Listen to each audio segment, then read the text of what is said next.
Modern day cricket की अगर आपने कोई मिसाल देखनी है T20 क्रिकेट में तो आज का मैच देख लें। इसी तरह 2019 में जो एक फाइनल हुआ था लॉर्ड्स में, जो इंग्लैंड और न्यूजीलैंड का मैच था, वो भी मॉडर्न डे क्रिकेट को डिफाइन करता था।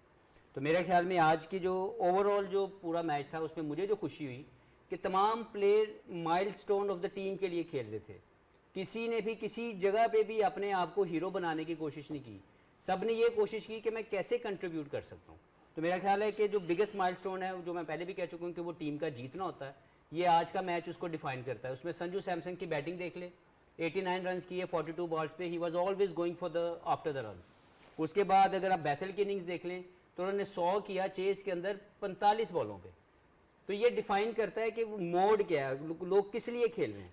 उसके बाद अगर मैं इंडिया की ओवरऑल बैटिंग एफर्ट देखूं तो बहुत ही शानदार। इस पिच के ऊपर 250 रन्स का पोस्ट करना was a special effort from everyone.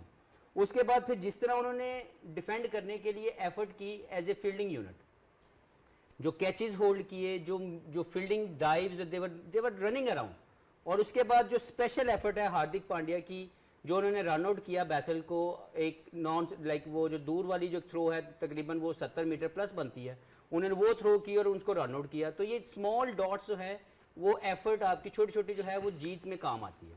उसके बाद अगर आप बॉलिंग में देखें तो जो 18वां और 19वां ओवर बुमराह ने और उसने हार्दिक ने किया, और वो एक स्पेशल मुझे इसलिए अच्छा लगा कि उस मौके के ऊपर उनकी जो एग्जीक्यूशन ऑफ स्किल थी वो बेसिक्स के ऊपर होल्ड कर रही थी।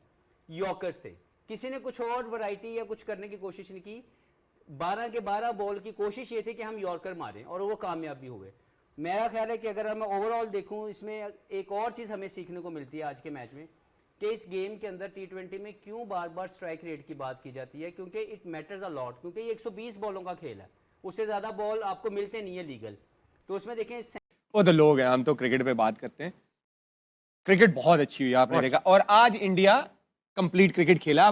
बाकी इनके सारे मैच देख लें, ऐसी पूरे टूर्नामेंट वो क्रिकेट नहीं खेला, नहीं खेले, राइट। वो अच्छी क्रिकेट खेले और जितना उनको क्रेडिट बनता है कम है। लेकिन आई थिंक मैंने प्रेडिक्ट अच्छी की थी टीम, क्योंकि इंग्लैंड अब कैच तो मेरे हाथ में तो नहीं है ना कि कैच छोड़ दो। अब एक इनफॉर्म बैट्समैन का कैच छोड़ेंगे जब वो 15 पे खेल रहे हैं, उसने 35 बॉलों पे 90 कर दिए, तो फिर यही डिफरेंस पड़ता है ना। और आप देख ले, आप 7 रन से हारे हैं। तो इंग्लैंड की एक तो फील्डिंग, मुझे लगता है दोनों टीमों में, अगर मैं ओवरऑल बात करूं, दोनों टीमों में जो डिफरेंस था, बॉलिंग दोनों की गंदी हुई है अपार्ट फ्रॉम बुमराह। वो तो आपने कल कहा था। तो एक तो हैरी ब्रूक ने जो कैच छोड़ा इनफॉर्म बैट्समैन को, जो अक्षर पटेल ने पकड़े 2 कैच, हैरी ब्रूक और विल जैक्स जिस तरह खेल रहे थे, अगर वो कैच वहां पे ना होता, ये 1 ओवर पहले चेज होना था। ये मैं आपको बता रहा हूं। अगर क्या नाम है उसका यार, आर्चर वो आके एंड पे 3 छक्के मार सकता है, और जिस तरह विल जैक्स खेल रहा था आराम से जीते। लेकिन आई थिंक क्रेडिट जितना इंडिया को देना चाहिए वो कम है, क्योंकि वो कंप्लीट क्रिकेट खेल रहे हैं और तुमने ऑफ स्पिनर को बॉलिंग करवा दिया है। ये 2 ब्लंडर हो गए। हालांकि उसका पड़ा हुआ था किसका, ओवरटन का एक ओवर पड़ा हुआ था, लेकिन वो ऑफ स्पिनर को ले आया पांड्या के सामने आखिरी ओवर में। उसमें 18-19 हुआ है, लेकिन फिर भी you have to kill it, nail it. Pandya ने जिस तरह उस ओवर का फायदा उठाया है, सिंगल भी रिजेक्ट किया। जब वो खड़ा हुआ था, इट वाज शोइंग कि इज कॉन्फिडेंट। हालांकि परफॉर्मेंस नहीं आई हुई थी, लेकिन it's a calibre of a player. जब हम बात करते हैं ना इंडियन प्लेयर्स की, वो यही करते हैं कि वो डिफरेंट पेडिग्री है। अंडर प्रेशर क्रंच मोमेंट्स को किस तरह अपने पास खींचना दोनों। लेकिन अच्छी थी, बड़ा क्लोज मैच हुआ है, कोई भी जीत सकता था। इवेंचुअली थोड़ा सा ये होता है कि इसमें फेवरेटिज्म आ जाता है कि भारत का जो इंफ्रास्ट्रक्चर है वो इस तरह का है कि they are built for these sort of stages. उन्होंने उन आईपीएल से उनको बहुत फायदा हुआ है। जिस तरह वो प्रेशर को अब्जॉर्ब करते हैं ना, जो इंडिविजुअल्स हैं, और क्रंच मोमेंट्स को जो अपनी तरफ लेके आते हैं, दैट इज फिनोमिनल। 200 पे खेल रहे थे, जोफ्रा आर्चर का ओवर था, उनको पता है कि विकेट अच्छी है, इंग्लैंड की बड़ी बैटिंग लाइन है, वो 250 तक जाना था, उन्होंने पूरा प्लान था। और उसके बाद जो सारी, तो संजू की भी बात कर दी, फिनोमिनल प्लेयर है, बहुत जबरदस्त क्रिकेट खेल रहा है, बड़े मैचेस के अंदर परफॉर्मेंस कर रहा है, बहुत अच्छे। लेकिन जो एंड वाले प्लेयर भी हैं, तिलक वर्मा की अगर आप बात करेंगे, तो जब जोफ्रा आर्चर का ओवर आया है, उसको पता था कि ये 2 फील्डर ऊपर हैं और ये यॉर्कर मारेगा विकेट के ऊपर। प्री मेडिटेट वो पीछे हुआ, अच्छी पोजीशन में रह के उसने यॉर्कर को फुल टॉस बना के उसमें छिक्का लिया। It was a very very good shot. फिर उसको पता था कि यहाँ से अब मैंने इसको छिक्का मार दिया है, आर्चर बड़ा बॉलर है, अब ये मुझे या स्लो करेगा या शॉर्ट करेगा। वो रेडी था, उस पोजीशन में था, उसने अगली बॉल पे फिर उठा के छिक्का। सो दीज आर द, और वो एक ना वो बहुत इंपॉर्टेंट मोमेंट था। अगर वो 250 पे फिनिश ना करते, देख ले 7 रन से हारे 7 रन है। अगर थोड़ा सा हम होते तो शायद होता ही है कि यार 225 भी कर लिया, चलो बट ठीक है बॉलिंग पे डाल देंगे। नहीं, उन्होंने एंड तक उन्हें पता था कि हमने कुछ छोड़ना ही नहीं है, उनकी इतनी एबिलिटी है कि वो चेस कर सकते हैं। फिर आप ये देखें कि बुमराह का जो फैक्टर है बहुत बड़ा फैक्टर है। उसने अंडर प्रेशर जो आज भी उसने अपने स्किल की एग्जीक्यूशन की है, 6 स्कोर देना सेकंड लास्ट ओवर के अंदर या थर्ड लास्ट ओवर के अंदर, मैच एक साइड 38 रह गया था। अब सेकंड लास्ट ओवर सबसे इंपॉर्टेंट ओवर होता है मैच का, वो आ गया उसके पास, पांड्या के पास, वो मेक और ब्रेक था। पहली बॉल पे उसको छिक्का पड़ा, यॉर्कर मारने गया, एग्जीक्यूशन में फ्लो आया, बड़ा जबरदस्त उसने छिक्का मारा। उसके बाद वो 5 बॉल जो अगले उसने किए, उसको पता था कि यॉर्कर तो वो नेल नहीं कर सकता, लेकिन उसके बाद जो सबसे मुश्किल बॉल होता है वो लो फुल टॉस को पुट अवे करना होता है। वो लो फुल टॉस करता गया, लेकिन उसने जो है ना कोई शॉर्ट बॉल या स्लो बॉल या बाउंसर करने की ट्राई नहीं की। वो 9 रन पे जो उसने ओवर निकाला और आखिरी ओवर में बड़ा ज्यादा स्कोर रह गया था, वहीं से उसने गेम फिनिश किया। आई थिंक सबसे पहले तो संजू सैमसन की अगर जितनी हम तारीफ करें कम है, क्योंकि ऑन द अदर साइड उसके साथ जो अभिषेक शर्मा है वो इतना फॉर्म में नहीं है, लेकिन स्टिल वो जो टीम मैनेजमेंट है वो अभिषेक को लेके जा रहे हैं, उस पर एक उन कॉन्फिडेंस है। और by on the other side Sanju Samson को उसको अपॉर्चुनिटी मिली है और वो फॉर्म में है, वो पूरी टीम को लेके जा रहे हैं। वो ये नहीं कर रहा कि अपने लिए रन्स कर रहे हैं, वो पूरी टीम को लेके जा रहे हैं। सेकेंडली आपने बुमराह की बात की, तो आई थिंक बुमराह इसलिए तो वर्ल्ड का बेस्ट बॉलर है, ब्रेक थ्रू दिलाता है। अगेन जिस तरह 2024 में उसने क्रंच टाइम पे करैक्टर शो किया और मैच जिताया, फाइनल जिताया, वहाँ पे विकेट लेने की ज़रूरत थी अगेंस्ट पाकिस्तान, फिर फाइनल में, और आज फिर उसने करके दिखाया। जो डेथ के ओवर थे या और स्पेशली जो ब्रुक्स का जो आउट था, आई एम श्योर कि उसने बड़ा अच्छा कैच किया, लेकिन उसकी जो गेम अवेयरनेस है, उसके जो स्किल्स है, उसको पता है कि ये हार्ड आ रहे बैट्समैन, तो उसने पहले ही स्लो रन किया और उसको अपने पेस से रिसीव किया, वेरिएशन से रिसीव किया। तो आई थिंक स्ट्रॉन्ग करेक्टर है, और जब भी उस टीम की ज़रूरत है तो वो टीम के लिए अवेलेबल होता है। और आज की जो थोड़ी देर पहले सिकंदर भाई ने थोड़ी सी बात की, वो डिफरेंस की कि दोनों टीमों में डिफरेंस क्या थे, तो हफीज़ ने सही मेंशन किया। एक तो आपकी फील्डिंग कि वो जो 2 कैचेस थे उसके अक्षर पटेल ने जो 2 कैचेस किए, और ऑन द अदर साइड जो संजू सैमसन का जो कैच ड्रॉप। देखें कि कितना बड़ा मैच है, प्रेशर है, राइट। उनको पता था कि ये विकेट 200 वाला नहीं है। उनका बॉल 1 से यही था कि भाई 230 240 करना ही करना है। तो ये एक बड़ी टीम का ना, जो बड़े होते हैं जिनकी प्लानिंग अच्छी होती है, उनको पता था अगर हम टॉस हार गए हैं, अब हम यहाँ से 230-40 करेंगे तो बचेंगे। अब जो भी प्लेयर आया उसका आप इम्पैक्ट देख लो। किसी ने आके इवन 15 में 165 लगा हुआ था, किसी ने आगे यही नहीं कहा कि मैं 2 बॉलें ले लूं।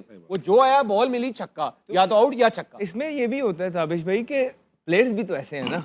आप कह सकते हैं कि उन्होंने कहा हमने जब पिच देखी थी मैच से पहले तो हमें पता था ये 250 वाली पिच है। फिर हमने सेल्फलेस खेला कि मेरे 100 नहीं हुए, पहले भी 97 कुछ किए थे, आज 89 किया। We were looking and targeting 250 rather than 100s and 50s amongst individuals. लेकिन क्लैरिटी थी उनको, यानी पिच को जो उन्होंने एसेस किया, स्पॉट ऑन किया। Obviously day in day out खेलते हैं, उनको पता है कि क्रैक्स कितने हैं, हार्डनेस कितनी है, कितना ग्रास है। के साथ खेलने हैं, बड़ों के साथ नहीं खेलने। जिस तरह की शॉट्स खेली जा रही थी और जिस तरह इसकी पोजीशन थी हर, और परफेक्शन थी टेक्निक के एतबार से, वो बहुत ही आउटस्टैंडिंग किस्म की थी। तो जाहिर है जो कहा उन्होंने करके दिखाया, क्योंकि उनको पता था डे इन डे आउट ये 250 वाली पिच है। लोग जो कह रहे थे उन्होंने उनको नहीं देखा, पार स्कोर को नहीं देखा, उनको पता था कि ये 250 वाली है। तो आई थिंक जो इनकी असेसमेंट ऑफ द पिच थी वो स्पॉट ऑन थी। दूसरा मैं थोड़ा सा ये कहना चाहूँगा फील्डिंग के एतबार से, अभी हमने जो डिस्कस किया, आप ये देखें टीम तब लगती है जब 11 के 11 उतरे होते हैं, वरना 2 बैट्समैन आते हैं तो वो 2 रिप्रेजेंट कर रहे होते हैं, बाकी 9 को। बट टीम तब लगती है जब 11 के 11 फील्डर होते हैं। उस वक्त जो 30 to 45 सेकेंड होते हैं ना फील्डर्स के, जब वो स्विच ऑन करते हैं, वो बहुत क्रूशल होते हैं। उन 35 सेकेंड के अंदर, 30 to 45 सेकेंड के अंदर जब बॉलर भागता है, एंटिसिपेशन, विलिंगनेस, करेज, ठीक, और वो जो बबल बनाया होता है एक फील्डर ने, जैसे भी आपने दिखाया कि 20 मीटर इधर, 20 मीटर इधर, 20 मीटर इधर, और पीछे जाना है। किस तरह का गेंद आएगा, तो आप अपनी इमेजिनेशन में आप उसको देख रहे होते हैं कि यहाँ आएगा, ये मेरा एरिया है। ये अगर मिड विकेट पे खड़ा फील्डर और मिड ऑन पे खड़ा है फील्डर, तो वो कहता है 20 मीटर तेरा उधर का, 20 मीटर मेरा इधर का। अगर गेंद ऊपर जाएगा तो इधर तक मैं जाऊंगा, राइट हैंड मेरा है, लेफ्ट हैंड तेरा है। इसकी भी एक बाकायदा ड्रिल होती है।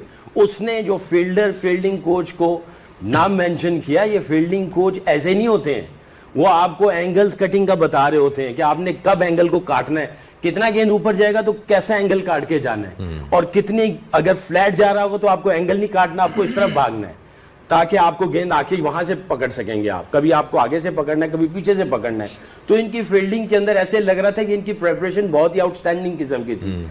Anticipation, support the bowler, willingness, courage, फिर उसके बाद जो उनका भागना था, एजिलिटी थी, पैंथर्स की तरह गए। और जिस तरीके से दोनों फील्डर्स की कोऑर्डिनेशन थी, कैच पकड़ के आगे उसको पास ऑन किया, तो ये सारी चीजें बता रही हैं कि वो सारे फील्डिंग के बॉक्सेस इन्होंने टिक किए, जिसकी वजह से आज अगर इंग्लैंड मार खाया, ठीक है, 2-4 चीजें थी, बट आई थिंक इंग्लैंड की जो फील्डिंग थी और इंडिया की जो फील्डिंग थी वो फार बेटर थी इंडिया की, उनकी एंटिसिपेशन और उनका सारी एग्जीक्यूशन नहीं एग्जैक्टली मुझे ये लगा कि वीक लिंक इंडिया का छठा बॉलर है यार।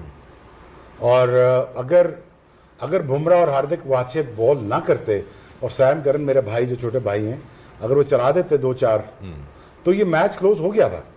आई थिंक अगेन अगर वरुण को आप देखते तो वरुण एक्सपोज हुआ है 2-3 मैचेस में और वो काफी रन्स लीक कर रहे हैं। और एट द सेम टाइम आप ये सोच सकते हैं कि एक मैच विनर आपने बाहर बिठाया जिसका नाम कुलदीप यादव है, क्या आप उनको खिला सकते हैं? क्या आप ये कह सकते हैं कि नहीं हम विनिंग कॉम्बिनेशन चेंज नहीं करेंगे? भाई संजू सैमसन कैसे अंदर आ गया? फिर उसको भी तो चेंज करके लाया ना, वो भी तो 11 में आया कि नहीं आया? So I think India needs to think about that. और मुझे लगता है कि they were one bowler short again today. आज आप 6-7 रन से जीते हैं। It was very close margin by the way. मैं वही आपको मेन बॉलर से कराना पड़ गया ना 17-18 ओवर, आपका फिर भी 1 over short. That is the whole debate. Again हम I think 1 bowler short. I think Varun की जगह कुलदीप को आना चाहिए अगर मेरी टीम होती। बट अगेन अगर संजू की हम सारे बात करते रहते हैं, संजू तो खैर बहुत अच्छा बैटर है, पक्का बैटर है। ये 10 साल अगर ये ना खेला होता इंडिया से तो would have been something else. इसके पास शॉट्स हैं, रेंज ऑफ शॉट्स की पूरी हैं, प्रॉपर पक्का क्रिकेटर है, पक्का क्रिकेटर है। ठीक है, कट वो मार सकता है, पुल वो मार सकता है, सामने वो खेलता है, स्ट्रेट बैट्स उसने बताया नहीं, T20 ऐसे भी खेली जा सकती है।